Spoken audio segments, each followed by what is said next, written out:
바람이 불 때 길이 열렸다. 사랑하는 성도 여러분, 우리는 홍해가 갈라진 사건을 말할 때 흔히 이렇게 묻습니다.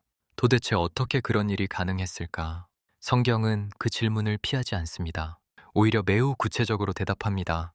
여호와께서 큰 동풍으로 밤새도록 바닷물을 물러가게 하시니 물이 갈라져 바다가 마른 땅이 된지라.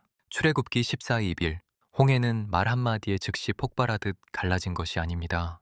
밤새도록 불어온 바람, 지속된 움직임, 현실의 시간 속에서 길이 열렸습니다. 그런데 성도 여러분, 성경이 말하는 이 바람은 단순한 기상 현상일까요?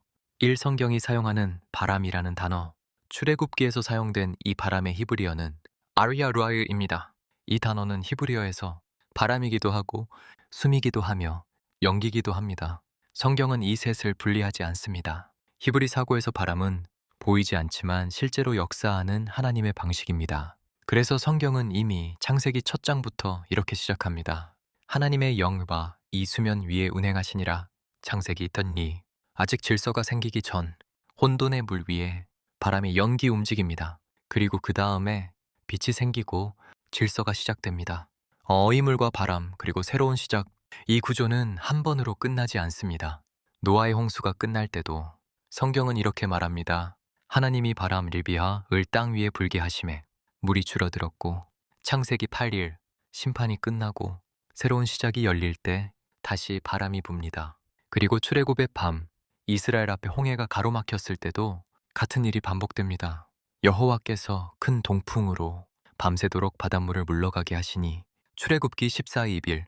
성도 여러분, 성경은 이것을 우연이라 말하지 않습니다. 물 앞에서 바람이 불고 길이 열린다. 이것이 성경이 반복해서 보여주는 하나님의 구원의 방식입니다. 30편은 이 바람을 이렇게 노래합니다. 이스라엘은 이 사건을 노래로 기억했습니다. 주의 콧김에 물이 쌓이고 큰 물이 언덕처럼 섰나이다. 출애굽기 15:8. 바람을 하나님의 숨결로 표현합니다. 또 시편 기자는 말합니다. 여호와의 말씀으로 하늘이 지음이 되었으며 그 만상을 그의 입 기운으로 이루었도다. 시편 33:6. 말씀과 바람, 명령과 숨결이 함께 역사합니다. 예언자들은 바람을 생명으로 보았습니다. 에스겔은 마른 뼈 골짜기 환상에서 이렇게 외칩니다. 사방에서부터 바람아 불어와서 이 죽음을 당한 자에게 불어서 살아나게 하라. 고 이수겔 트레이세트노에스. 뼈에는 생명이 없었습니다. 그러나 바람이 불자 그들은 살아났습니다. 성경은 분명히 말합니다. 바람은 생명을 일으키는 하나님의 영이라고. 예수님은 이 비유를 직접 사용하셨습니다. 예수님은 니고데모에게 말씀하십니다.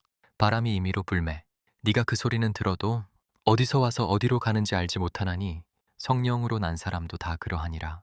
요한복음 3:8. 예수님은 바람과 성령을 직접 연결하십니다. 보이지 않지만 실제이고 잡을 수 없지만 분명한 역사.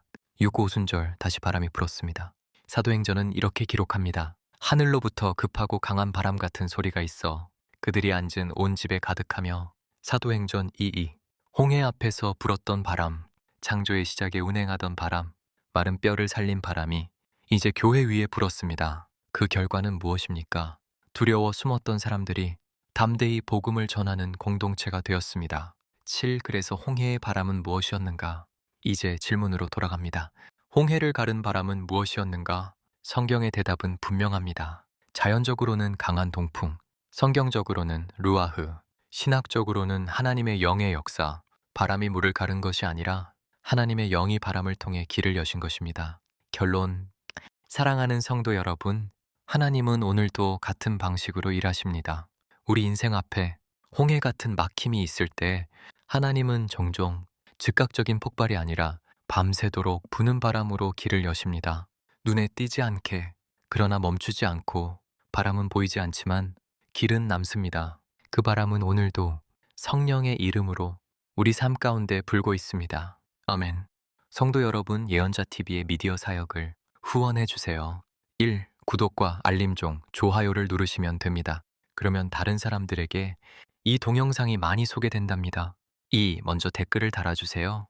역시 이것이 이 동영상이 다른 사람들에게 소개가 되는데 기여하게 된답니다.